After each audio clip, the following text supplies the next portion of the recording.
إن الحمد لله نحمده ونستعينه ونستغفره ونعوذ بالله من شرور أنفسنا ومن سيئات أعمالنا من يهده الله فلا مضل له ومن يضلل فلا هادي له وأشهد أن لا إله إلا الله وأشهد أن محمدا عبده ورسوله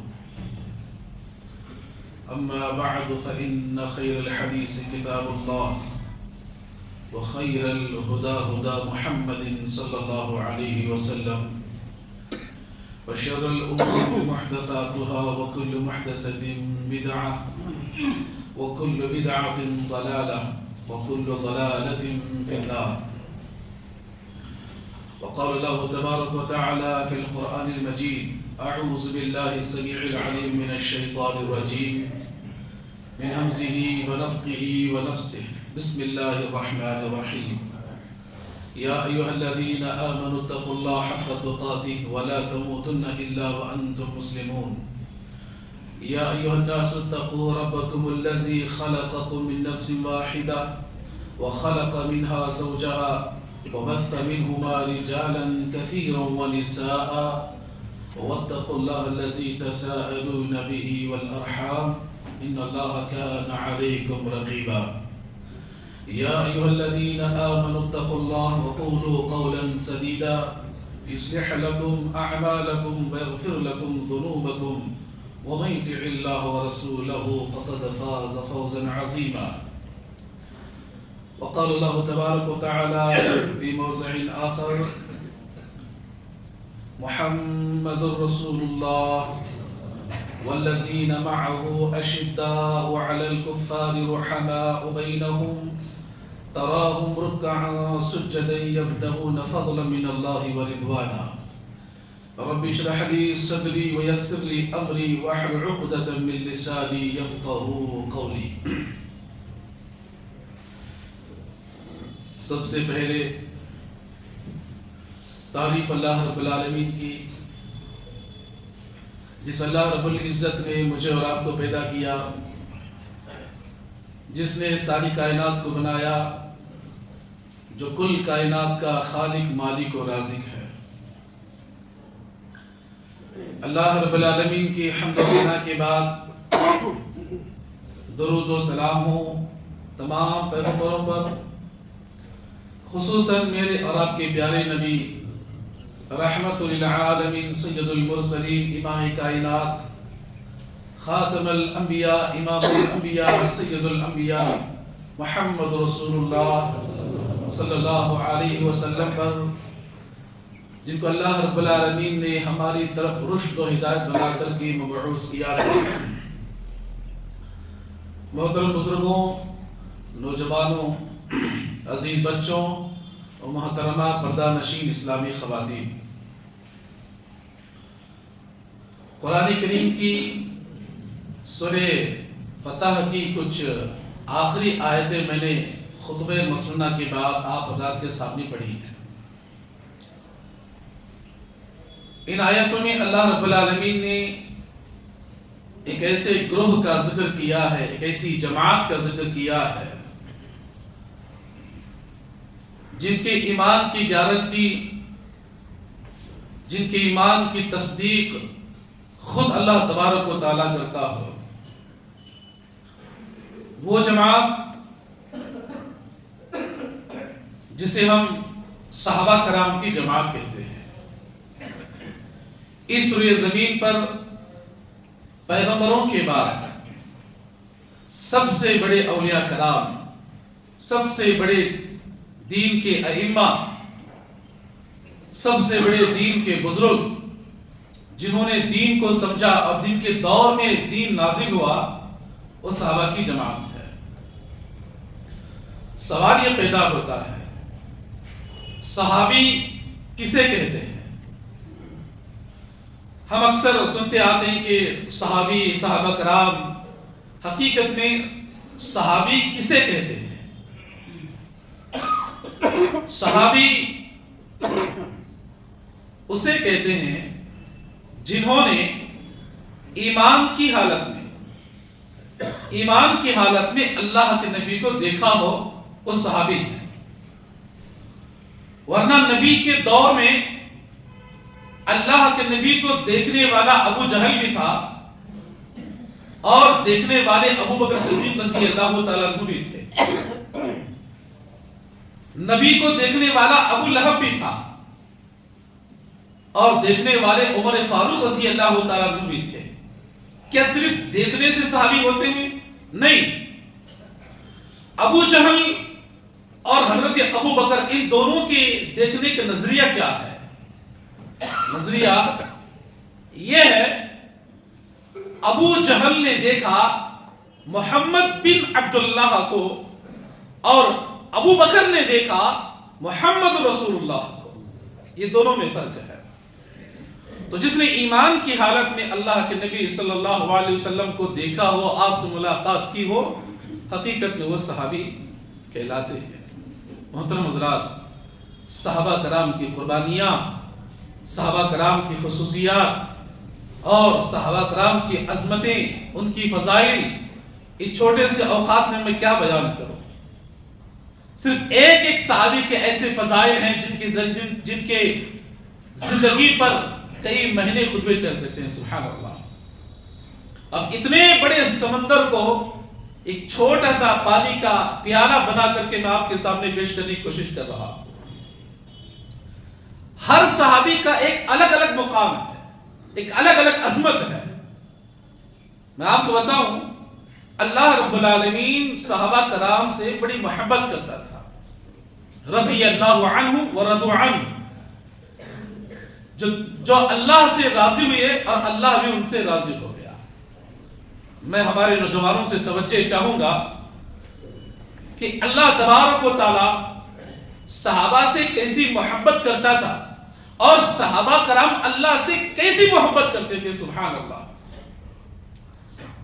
1,24,000 سے زیادہ صحابہ کرام نبی کریم صلی اللہ علیہ وسلم کے آخری دور میں تھے۔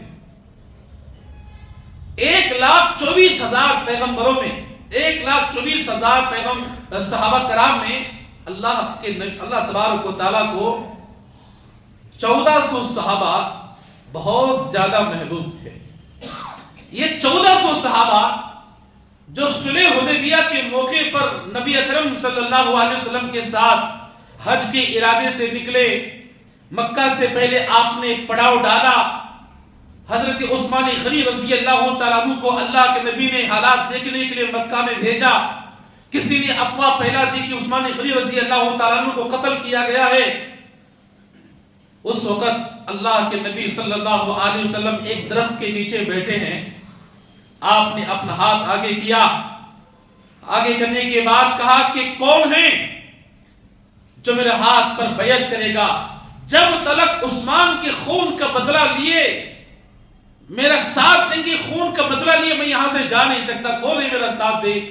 جو 1400 صحابہ کرام نے نبی کے ہاتھ پر جو بیعت کی تھی، یہ 1400 صحابہ اللہ کو اتنے پسند ہیں کہ اللہ نے ان کا ذکر قرآن میں کہا۔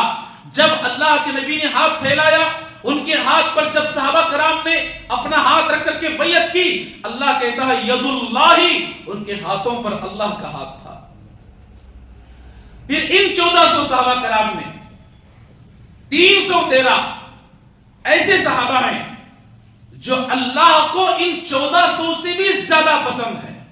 یہ 313 صحابہ جنہیں ہم بدری صحابہ کہتے ہیں، جو جنگ بدر میں شریک رہے، جنگ بدر میں شریک رہنے والے 313 صحابہ اللہ کو بہت زیادہ پسند تھے۔ پھر ان 313 میں سے، سبحان اللہ، صحابہ کی عظمت، 313 میں سے 10 ایسے صحابہ ہیں جو اللہ کو 313 سے بھی زیادہ پسند ہیں۔ یہ کون ہیں؟ جن کو عشرہ مبشرہ کہا جاتا ہے، اللہ نے جن کو دنیا کے اندر جنت کی سرٹیفکیٹ عطا کر دی۔ وہ 10 صحابہ کون ہیں؟ ابو بکر صدیق رضی اللہ تعالیٰ عنہ، عمر فاروق رضی اللہ تعالیٰ عنہ، عثمان غنی رضی اللہ تعالیٰ عنہ، علی رضی اللہ تعالیٰ عنہ، طلحہ رضی اللہ تعالیٰ عنہ، زبیر رضی اللہ تعالیٰ عنہ، سعد رضی اللہ تعالیٰ عنہ، سعید رضی اللہ تعالیٰ عنہ، عبد الرحمن بن عوف رضی اللہ تعالیٰ عنہ، ابو عبیدہ بن جراح رضی اللہ تعالیٰ عنہما، یہ 10 صحابہ جو اللہ کو 313 سے بھی زیادہ پسند تھے. اور پھر ان 10 صحابہ میں سے 4 ایسے صحابی ہیں جو اللہ کو ان 10 سے بھی زیادہ پسند ہے. سبحان اللہ. وہ کون ہیں؟ جنہیں ہم خلفائے راشدین کہتے ہیں. ابو بکر صدیق رضی اللہ تعالیٰ عنہ، عمر فاروق رضی اللہ تعالیٰ عنہ، حضرت عثمان غنی رضی اللہ تعالیٰ عنہ، حضرت علی رضی اللہ تعالیٰ عنہ. قربان جاؤ، ان 4 صحابہ میں سے ایک ایسے صحابی ہیں جو اللہ رب العالمین کو 1400 سے بھی زیادہ، 313 سے بھی زیادہ، 10 مبشرہ سے بھی زیادہ، 3 خلفائے راشدین سے بھی زیادہ ایک صحابی اللہ کو بہت زیادہ پسند تھے. وہ کون ہے؟ آئیے میں آپ کو اللہ کے نبی صلی اللہ علیہ وسلم کی حدیث سناتا ہوں. اما عائشہ صدیقہ رضی اللہ تعالیٰ عنہا فرماتی ہیں، ایک رات میں اپنے گھر پر چھت پر بیٹھ کر کے آسمان کے تاروں کو دیکھ رہی تھی، آسمان کے تاروں کا نظارہ کر رہی تھی. آسمان میں تارے جگمگا رہے تھے، روشنی کی وجہ سے کھلکھلا رہے تھے. اتنے میں محمد رسول اللہ صلی اللہ علیہ وسلم میرے پاس تشریف لائے. میں نے ان سے سوال کیا، کہا کہ اللہ کے نبی، کیا آپ ان آسمان کے تاروں کو دیکھ رہے ہو؟ نبی نے کہا کہ ہاں عائشہ، نام یا عائشہ، میں دیکھ رہا ہوں. تو حضرت عائشہ صدیقہ رضی اللہ تعالیٰ عنہ نے سوال کیا، اے اللہ کے نبی، کیا دنیا میں کوئی ایسا انسان ہے جس کے نیکیاں آسمان کے تاروں کے برابر یا اس سے بھی زیادہ ہو؟ کیا کوئی ایسا دنیا میں شخص موجود ہے؟ اللہ کے نبی کے زبان سے الفاظ نکلے، ہاں عائشہ، ایک ایسا انسان اس روئے زمین پر ہے جس کے نیکیوں کا مقابلہ آسمان کے تارے نہیں کر سکتے. اما عائشہ رضی اللہ تعالیٰ عنہ فرماتی ہیں، میرے دل میں خیال آیا شاید اللہ کے نبی میرے والد ابو بکر کا نام لیں گے. میں نے فوراً کہا، اے اللہ کے نبی بتائیے وہ کون ہیں؟ اللہ کے نبی نے فرمایا، وَهَذَا عمر بن الخطاب رضی اللہ تعالیٰ عنہ. عمر بن الخطاب جن کی نیکیاں آسمان کے تارے مقابلہ نہیں کر سکتی. اما عائشہ صدیقہ رضی اللہ تعالیٰ عنہ کی آنکھوں میں آنسو جاری ہو گئے. کہا کہ اللہ کے رسول، اگر عمر فاروق رضی اللہ تعالیٰ عنہ کا یہ مقام ہے کہ ان کے نیکیوں کا جو مقابلہ یا آسمان کے تارے نہیں کر سکتے، تو میرے والد ابو بکر کی نیکیوں کا کیا ہوا؟ ان کے بارے میں آپ کیا کہو گے؟ اللہ کے نبی مسکرائے. مسکرانے کے بعد کہا، عائشہ تم بھی کمال کرتی ہو، پوچھتی ہو ابو بکر کی نیکیوں کے بارے میں اور وزن پیمانہ ان آسمانوں کو بناتی ہو. اللہ کے نبی نے کہا، انما جمیع حسنات عمر کاللیلۃ واحدۃ ابی بکر. نبی نے فرمایا، اے عائشہ، بھلے عمر کی نیکیاں آسمان کے تاروں کے برابر ہے، عمر کی نیکیاں آسمان کے تاروں کا مقابلہ نہیں کر سکتی، لیکن عائشہ اس بات کو سن لے، ابو بکر وہ ہیں عمر کی زندگی کی ساری نیکیاں ایک طرف اور ابو بکر کی صرف رات کی ایک نیکی ایک طرف. یہ تھے ابو بکر صدیق رضی اللہ تعالیٰ.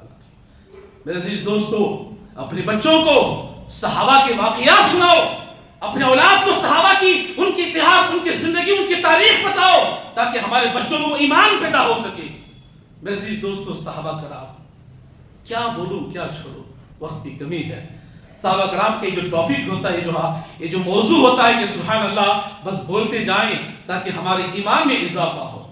صحابہ کرام کی کیسی کیسی قربانیاں، نبی کریم صلی اللہ علیہ وسلم کی جو حدیثوں پر کیسے عمل کرتے تھے، اللہ کے نبی سے کیسی محبت کرتے تھے اور اللہ کے نبی کے ساتھ رہ کر کے دین کو کیسے سیکھا کرتے تھے. میری اور آپ کی ذمہ داری بنتی ہے کہ صحابہ کرام کی سیرت کو بھی پڑھنا چاہیے. اللہ کے نبی صلی اللہ علیہ وسلم کی ایک بات جب حدیث کی بات آ جاتی، نبی کا جب حکم آ جاتا، تو صحابہ کرام اس پر ایسے عمل کرتے تھے جیسے کہ میں نے اس سے پہلے بتایا تھا کہ اللہ کے نبی صلی اللہ علیہ وسلم کی احادیث اور آپ کے حکم کی تعمیل ایسے ہوتی تھی کہ ایک مرتبہ اللہ کے نبی صلی اللہ علیہ وسلم خطبہ دے رہے ہیں، خطبے کے دوران جو ہے بہت سارے حضرات مسجد میں داخل ہو رہے ہیں اور بیٹھے ہوئے خطبہ سن رہے ہیں. ایک صحابی غالباً حضرت عبداللہ بن مسعود رضی اللہ تعالیٰ عنہ ابھی مسجد میں داخل ہونے والے تھے. درمیان میں ایک شخص کھڑا ہو گیا. اللہ کے نبی نے اس شخص سے کہا، اجلس یا اخی، اے فلاں تو بیٹھ جا. اللہ کے نبی نے ایک کھڑے انسان سے کہا تو بیٹھ جا. دیکھا کہ حضرت عبداللہ بن مسعود رضی اللہ تعالیٰ عنہ وہی جوتوں میں وہی دہلیز میں بیٹھ گئے. نبی نے کہا عبداللہ ہم نے آپ کو نہیں, ہم نے فلاں کو بیٹھنے کے لیے کہا تھا, تم کیوں بیٹھ گئے؟ عبداللہ بن مسعود رضی اللہ تعالیٰ عنہ کہتے ہیں اے اللہ کے نبی میں مسجد کی طرف آ رہا تھا, میرے کان میں آپ کا حکم سنائی دیا بیٹھ جا. اے اللہ کے رسول صلی اللہ علیہ وسلم اگر آپ کا حکم سننے کے بعد ایک قدم بھی اگر میرا آگے بڑھتا وہ قدم مسجد کی طرف نہیں بلکہ جہنم کی طرف جاتا. سنت کی ایسی تعمیل کرنے والے, سنت پر ایسا عمل کرنے والے یہ صحابہ, اللہ اکبر, ان کی قربانیوں کا میں کیا کہوں, کتنی قربانیاں صحابہ نے جو قربانی دی ہے. اسی لیے اللہ کے نبی نے فرمایا کائنات کے سارے لوگ مل کر کے احد کے پہاڑ کے برابر بھی اگر سونا خرچ کر دے, نبی نے فرمایا میرے صحابی کے ایک مد کے برابر بھی نہیں پہنچ سکتے, جن کے بارے میں اللہ قرآن نے کہا فَإِنْ آمَنُوا بِمِثْلِ مَا آمَنْتُمْ بِهِ فَقَدْ اهْتَدَوْا, اگر ایمان لانا ہے میرے نبی کے صحابہ جیسا ایمان لاؤ. یہ صحابہ کرام تھے میرے عزیز دوستو. قربانیاں جو وقت آیا انہوں نے مال کو مال نہ سمجھا, انہوں نے جو ہے اپنی اولاد کو اولاد نہ سمجھا, انہوں نے اپنے گھر کو گھر نہ سمجھا, اپنی تجارت کو تجارت نہ سمجھا, بلکہ جب دین کی بات آئی ساری چیزوں کو قربان کر دیا. اللہ اکبر. حضرت عبد الرحمن بن عوف رضی اللہ تعالیٰ عنہ, ان کو کون نہیں جانتا, اتنے بڑے جلیل القدر صحابی, اللہ اکبر, اللہ نے ان کو بڑے مال و دولت سے نوازا تھا. عبد الرحمن بن عوف رضی اللہ تعالیٰ عنہ ان صحابیوں میں سے ہے جو آخر میں ہجرت کر کے مکہ سے مدینہ گئے. جب اللہ کے نبی صلی اللہ علیہ وسلم مدینہ میں تھے, حضرت عبد الرحمن بن عوف رضی اللہ تعالیٰ عنہ مدینہ جانے کے ارادے سے ایک اونٹ پر سوار اپنے بیوی کو پیچھے بٹھایا, اپنے بیٹے کو سامنے بٹھایا, ہاتھ میں تھوڑی مال کی پوٹلی لے کر کے مدینہ کی طرف چلے. جب جا رہے تھے راستے میں مشرکین نے روک لیا. روکنے کے بعد سب سے پہلے عبد الرحمن بن عوف رضی اللہ تعالیٰ عنہ کے جو برادری والے وہ آئے, کہا کہ کہاں جا رہے ہو؟ کہا کہ میں محمد رسول اللہ صلی اللہ علیہ وسلم کی طرف جا رہا ہوں. برادری والوں نے کہا جانا ہو تو جاؤ, یہ جو تمہاری بیوی ہے یہ ہمارے قبیلے کی ہے, ہم تمہیں اب تمہارے حوالے نہیں کر سکتے. سب سے پہلے عزیز میرے عزیز دوستوں بیوی چھین لے گی اور آگے بڑھے. عبد الرحمن بن عوف رضی اللہ تعالیٰ عنہ کے بڑے بھائی آئے, کہا کہ عبد الرحمن کہاں جا رہے ہو؟ کہا جانا ہو تو جاؤ, یہ جو تمہارا بیٹا ہے یہ ہمارا بھی خون ہے, ہم تمہیں اپنے ساتھ لے جانے کی اجازت نہیں دے سکتے. میرے عزیز دوستو بیٹا بھی چھین لیا گیا اور آگے گئے. گاؤں والوں نے اونٹلی چھین لی, مال کی پوٹلی بھی چھین لی, بیوی چھین لی گئی, بیٹا چھین لیا گیا, مال چھین لیا گیا, ساری چھین لی گئی. حضرت عبد الرحمن بن عوف رضی اللہ تعالیٰ عنہ پیدل چلتے ہوئے بغیر جوتوں کے پیروں میں خون ٹپکتا ہوا مدینہ پہنچے. محمد رسول اللہ صلی اللہ علیہ وسلم نماز ادا کر رہے تھے. جیسے ہی سلام پھیرا اللہ کے نبی نے حضرت عبد الرحمن بن عوف رضی اللہ تعالیٰ عنہ کو دیکھا. دیکھنے کے بعد کہا عبد الرحمن کہو کیسے آئے اور کیا لے کر کے آئے؟ عبد الرحمن بن عوف رضی اللہ تعالیٰ عنہ کہتے ہیں اے اللہ کے رسول سب کچھ لٹا کر کے آیا ہوں, ایمان بچا کر کے آیا ہوں. نبی نے کہا عبد الرحمن کہتے ہو سب کچھ لٹا کر کے آئے ہو, ایمان بچا کے آئے ہو, عبد الرحمن تم تو جنت پا کر کے آئے. یہ تھے صحابہ کرام. کیوں کہا جاتا ہے کہ صحابہ کے منہج کو سمجھو, کیوں کہا جاتا ہے کہ صحابہ کی تاریخ کو پڑھو, کیوں کہا جاتا ہے کہ صحابہ کی سیرت کو پڑھو؟ اس لیے کہ دین کو صحیح طریقے سے اگر کسی نے سمجھا ہے اور دین کو صحیح طریقے سے کسی نے اگر پیش کیا ہے تو وہ صحابہ کرام ہے. لیکن آج کچھ ایسے لوگ ہیں جو صحابہ کرام پر تبرئ, گالی گلوچ اور بہت سارے برے برے الفاظ کہتے ہیں. اس لیے اللہ کے نبی نے فرمایا اللہ اللہ اصحابی, اے اللہ یعنی صحابہ کی عظمت کو بیان کرتے کہتے ہیں لا تسبوا اصحابی, تم میں سے کوئی میرے صحابی کو گالی نہ دے. صحابہ کرام کے بارے میں کبھی برا بھلا نہیں بولنا چاہیے, صحابہ کرام کے متعلق کچھ غلط الفاظ زبان سے نہیں نکالنا چاہیے. صحابہ کرام کے اندر ایک چھوٹی صفت بتا کر کہ اپنی بات ختم کروں, وقت کی کمی ہے. صحابہ کرام کے اندر معاف کرنے کا جذبہ تھا. غور کریں, معاف کرنے کا جذبہ تھا اور غلطی ہونے پر معافی چاہنے کا بھی جذبہ تھا. غلطی ہونے کے بعد صحابہ کرام معافی چاہنے میں پیچھے نہیں ہٹتے تھے. حضرت بلال رضی اللہ تعالیٰ عنہ بڑے کالے کلوٹے، اللہ نے ان کو رنگ عطا کیا تھا. حضرت ابو ذر اور حضرت بلال رضی اللہ تعالیٰ عنہ کے درمیان کچھ تھوڑی میں تو ہو گئی، بحث زیادہ بڑھ گئی. حضرت بلال رضی اللہ تعالیٰ عنہ کو ابو ذر رضی اللہ تعالیٰ عنہ نے کیا کہا؟ یا ابن السودا، اے کالی کلوٹی کے بیٹے. یہ الفاظ ان کی زبان سے نکل گئے. بلال رضی اللہ تعالیٰ عنہ کیا جھگڑا کیا؟ نہیں، نبی کے پاس آئے، کہا کہ اللہ کے نبی، مجھے ابو ذر نے میری ماں کا نام لے کر کے میرے رنگ سے عار دلاتے ہوئے مجھے کہا کہ کالی گلوٹی کے بیٹے. حضرت بلال رضی اللہ تعالیٰ عنہ بڑے غمگین تھے. اللہ کے نبی صلی اللہ علیہ وسلم حضرت ابو ذر رضی اللہ تعالیٰ عنہ کو بلایا. بلانے کے بعد کہا کہ ابو ذر، کیا اسلام لانے کے باوجود بھی تمہارے اندر جاہلیت موجود ہے؟ جاؤ جا کر کے معافی مانگو، جاؤ جا کے بلال سے معافی مانگو. بلال رضی اللہ تعالیٰ عنہ کھڑے ہیں. ابو ذر رضی اللہ تعالیٰ عنہ کو احساس ہوا کہ میں نے غلطی کی ہے، مجھے ایسا نہیں کہنا چاہیے تھا.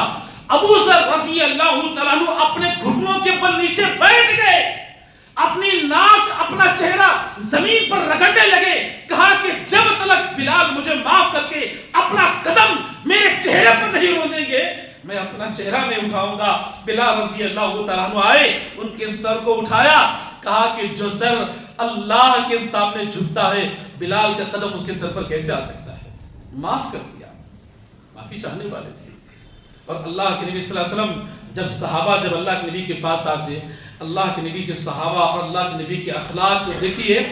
غلطی ہونے پر اللہ کے رسول معاف کر دیا کرتے تھے. اور صحابہ کرام کے اندر بھی جذبہ تھا کہ اگر کوئی ان سے معافی طلب کرنے آتا، معاف کر دیا کرتے تھے. یہ جذبہ آج ہمارے اندر ہونا چاہیے.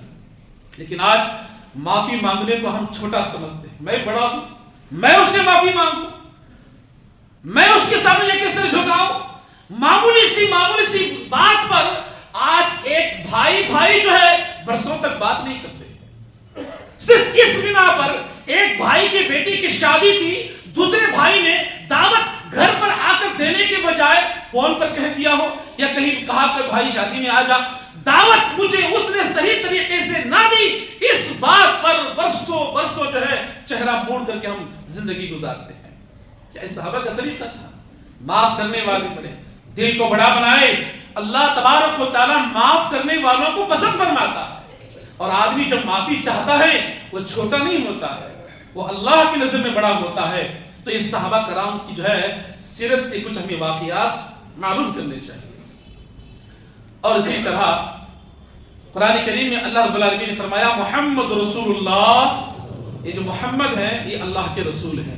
والذین معہ، اور جو ان کے ساتھ جو صحابہ کرام ہیں، اللہ ان کی تعریف، ان کی فضائل بیان کر رہا ہے. اشداء علی الکفار، صحابہ کرام کفار کے مقابلے بڑے سخت ہوا کرتے تھے. رحماء بینہم، جتنے سخت کفار کے مقابلے میں ہوتے تھے اس سے کئی زیادہ رحم دلی آپس میں ہوا کرتے تھے. تراہم، آپ ان کو دیکھیں گے، رکعن، رکوع کرتے ہوئے، سجدن، سجدہ کرتے ہوئے، فضلا من اللہ و رضوانا، اللہ کے فضل سے اللہ کا جو ہے فضل تلاش کرتے ہوئے تم صحابہ کرام کو دیکھو گے. اللہ تعالیٰ ان کی فضائل کو بیان کر رہا ہے. تو میرے عزیز دوستو، اس صحابہ کرام کی خصوصیات ہے. میں صرف چھوٹا سا واقعہ بتا کے اپنی بات ختم کر دوں گا کہ صحابہ کرام جب اللہ کے نبی صلی اللہ علیہ وسلم کے ساتھ رہا کرتے تھے. اللہ اکبر. میرے عزیز دوستو، جب دین کی بات آتی، جب دین کو جب تکلیف پہنچتی، جب اسلام کو جب کوئی ٹارگیٹ کرتا، تو صحابہ کرام آگے بڑھ کر کے کیسے اس کا دفاع کیا کرتے تھے. صحابہ کرام اسلام کے متعلق اتنی گہری سوچ رکھ کر کے اسلام کے لیے اپنی جان اور مال لٹانے کے لیے بڑھ چڑھ کر کے حصہ لیا کرتے تھے. اس میں بوڑھے صحابہ بھی تھے، نوجوان صحابہ بھی تھے، بچے صحابہ بھی تھے. اور سبحان اللہ، میری مائیں بہنیں بھی آج یہاں پر آئی ہوں گی انشاءاللہ. کبھی اللہ نے موقع دیا کہ جس طرح صحابہ کے لیے زندگیاں ہیں، ویسے سبحان اللہ ہماری صحابیات کی زندگی یوں ہی نہیں گزری ہے. سبحان اللہ، کبھی اللہ نے موقع دیا تو بتاؤں گا. میں خاص کر کے ہمارے بیٹھے ہوئے نوجوانوں سے، تمام مسلیان سے میں توجہ چاہوں گا. ایک ایسا واقعہ جو نبی اکرم صلی اللہ علیہ وسلم کے دنیا سے جانے کے بعد ابو بکر صدیق رضی اللہ تعالیٰ عنہ کے دنیا سے جانے کے بعد عمر رضی اللہ تعالیٰ عنہ کے دور میں جو واقعہ پیش آیا کہ صحابہ کرام نے اپنی شجاعت اور بہادری کا جو نمونہ پیش کیا، آنے والی قیامت کے صبح تک وہ نمونہ کوئی پیش نہیں کر سکتا ہے۔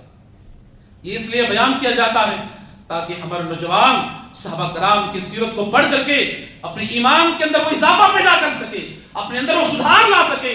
میرے عزیز دوستو، عمر فاروق رضی اللہ تعالیٰ عنہ کا دور تھا۔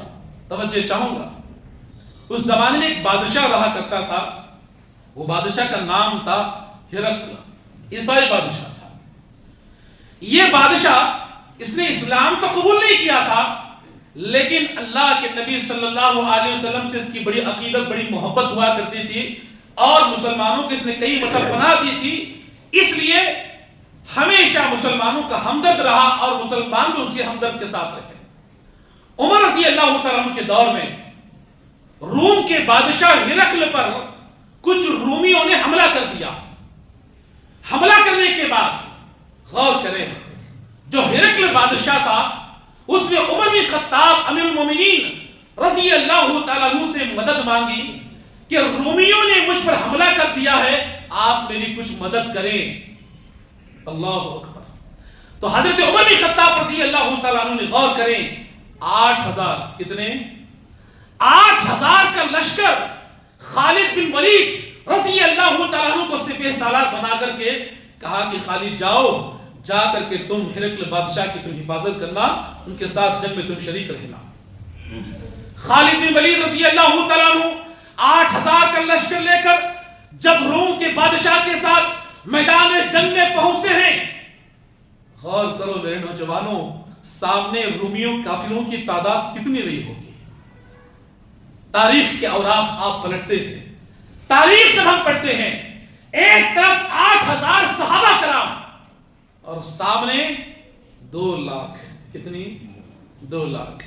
نوجوانوں، صحابہ کی سیرت کو پڑھو، ہمارے رونگٹے کھڑے ہو جاتے ہیں۔ 8000 صحابہ مقابلے میں 2 لاکھ کافروں کی تعداد۔ اللہ اکبر۔ خالد بن ولید رضی اللہ تعالیٰ عنہ کھڑے ہوئے، اپنے اس آئے ہوئے سپاہیوں کی طرف یعنی صحابہ کی طرف نظر دوڑایا، کہا میں چاہتا ہوں کہ 8000 کا لشکر لے کر کے اس کے اندر گھس جاؤں، لیکن میں آپ سے مشورہ کرتا ہوں، کیا آپ میرے ساتھ ہیں یا اور کوئی ہمیں آگے بڑھ کے کوئی کام کرنا ہے؟ ایک بزرگ صحابی کھڑے ہوئے، انہوں نے کہا کہ ہم 8000 سے 2 لاکھ سے مقابلہ کرنا تھوڑی کمی کی بات ہوگی، آپ عمر بن خطاب رضی اللہ تعالیٰ عنہ کو خط لکھیں تاکہ وہ اور فوج روانہ کریں اور ہم ان کے ساتھ لڑیں۔ حضرت خالد بن ولید رضی اللہ تعالیٰ عنہ نے خط لکھا، قاصد پوسٹ میں خط لے کر کے جب مدینہ آتا ہے، اللہ اکبر، مدینہ آنے کے بعد مدینے کی ایسی حالت تھی، ایسے بزرگ صحابہ تھے جن کے پاس نہ طاقت ہے، نہ بیٹھنے کی طاقت ہے، نہ کھڑے ہونے کی طاقت ہے، کمزور صحابہ۔ اگر صحابہ ہیں بھی لڑنے کے لیے سامان نہیں ہے، کسی کے پاس زرہ ہے تلوار نہیں ہے، کسی کے پاس تلوار ہے زرہ نہیں ہے، ایسے بزرگ صحابہ تھے۔ عمر بن خطاب رضی اللہ تعالیٰ عنہ عشاء کی نماز کا وقت تھا، خط میں لکھا ہوا تھا، امیر المومنین آپ نے مجھے 8000 کا لشکر دے کر کے بھیجا تھا، میرے سامنے 2 لاکھ فوج موجود ہے اور میں چاہتا ہوں کہ گھس جاؤں، لیکن مشورے کی بنا پر میں نے آپ کو خط لکھا ہے، آپ اور فوج روانہ کریں۔ عمر بن خطاب رضی اللہ تعالیٰ نے خط کو پڑھا، تاریخ میں لکھا ہوا ہے، عمر بن خطاب رضی اللہ تعالیٰ کے پیشانی پر کوئی غم کے اثرات نہیں دکھائی دیے۔ انہوں نے کہا، قاصد رک جا، انشاءاللہ کل فجر کی نماز کے بعد میں تیرے ساتھ ایک ایسا لشکر روانہ کروں گا، اگر وہ لشکر تمہارے 8000 میں مل جائے تو سامنے 2 لاکھ کیا ساری کائنات مل کے اسے شکست نہیں دے سکتی ہے۔ ساری رات صحابہ بڑے پریشان، کس کو بھیجیں گے؟ بزرگ صحابہ، مال نہیں ہے، سامان نہیں ہے، ساری رات کشمکش میں گزری، صبح ہونے کے بعد فجر کا انتظار کر رہے تھے، قاصد بھی انتظار کر رہا ہے۔ عمر بن خطاب رضی اللہ تعالیٰ نے فجر کی نماز پڑھائی، سلام پھیر کے کھڑے ہوئے اور 2 صحابہ کا نام لیا میرے عزیز دوستو۔ کتنے؟ 2 صحابہ کا۔ اپنے بچوں کو ایسے نام رکھیں، اپنے بچوں کو تعلیم دیں، ہمارے نوجوانوں کو اسے سبق حاصل کرنا چاہیے۔ وہ نوجوان جو سوشل میڈیا میں اپنی ساری راتیں برباد کرنے کے لیے آج وقت گزار رہے ہیں، ان کو چاہیے کہ واقعات کو پڑھے۔ دو صحابہ کا نام لیا، دو صحابہ کا نام لے کر کے عمر بن خطاب رضی اللہ تعالیٰ عنہ کھڑے ہوئے، کہا کہ اے میرے نبی کے صحابہ، اے میرے ساتھیوں، کیا تمہارے اندر طلحہ رضی اللہ تعالیٰ عنہ، زبیر رضی اللہ تعالیٰ عنہ موجود ہے؟ دونوں صحابی کھڑے ہوئے، کہا کہ جاؤ تیار ہو کر کے آؤ، میں تمہیں خالد کی مدد کے لیے بھیجنا چاہتا ہوں۔ دونوں صحابہ تیار ہو کر کے آئے، اللہ اکبر، گھوڑے پر سوار قاصد کے ساتھ جب ہرقل کے بادشاہ کے ہرقل کی طرف جب چلے، خالد بن ولید رضی اللہ تعالیٰ عنہ کہتے ہیں میری نظریں راستے پر تھی، میں نے دیکھا کہ میرے سامنے قاصد آ رہا ہے اور ان کے ساتھ دو صحابہ ہیں، ان کو دیکھ کر کے مجھے ایسا لگ رہا تھا کہ کوئی بڑی فوج، کوئی لشکر میرے سامنے آ رہا ہے۔ میرے عزیز دوستو، تاریخ میں لکھا ہوا ہے 2 صحابہ اور 8000، اللہ اکبر، 8000 اور 2 صحابہ جب ایک ساتھ کھڑے ہوئے اور سامنے 2 لاکھ فوج موجود ہے، اللہ اکبر، تاریخ میں لکھا ہوا ہے 8000 اور 2 صحابہ جب 2 لاکھ کے اندر گھس جاتے ہیں، آسمان کے فرشتے بھی تنگ رہ گئے، مورخ کی آنکھیں بھی کھلا گئی، اتنی گھمسان جنگ چلی، اتنی گھمسان جنگ ہوئی، 75,000 لاشوں کو چھوڑ کر کے دشمن بھاگ گیا۔ میں ہمارے حضور کے نوجوانوں سے سوال کرنا چاہتا ہوں، ان 2 نوجوانوں میں، ان 2 صحابہ کرام میں ایسا کون سا جذبہ تھا، ایسی کون سا ایمان تھا؟ میرے عزیز دوستوں، صحابہ، وہ 2 صحابہ جو تھے وہ ایمان کا جذبہ رکھا کرتے تھے، نبی پر، اللہ پر ایسا ایمان ہوتا تھا۔ میں آپ کو بتاؤں 2 صحابہ، ایک طلحہ اور ایک زبیر رضی اللہ تعالیٰ۔ طلحہ کون تھے؟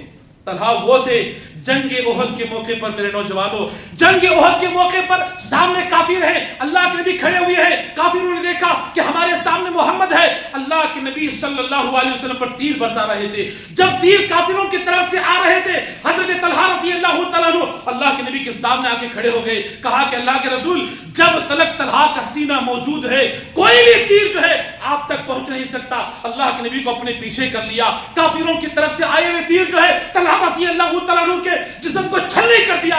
نبی نے کہا اے طلحہ، یہ تُو نے کیا کر دیا؟ طلحہ رضی اللہ تعالیٰ عنہ کہتے ہیں اللہ کے رسول، آپ پریشان کیوں ہوتے ہو؟ میرا سامنے کا حصہ چھلنی ہوا تو کیا ہوا، ابھی میری پیٹھ باقی ہے، ابھی میری پیٹھ باقی ہے۔ نبی کو سامنے کر لیا، یہ پیٹھ جو ہے پیچھے کافروں کی طرف کر لی، سامنے بھی تیر لگے ہوئے، پیچھے بھی تیر لگے ہوئے۔ حدیث کے الفاظ ہیں 80 تیر جو ہے حضرت طلحہ رضی اللہ تعالیٰ کے جسم پر لگے تھے۔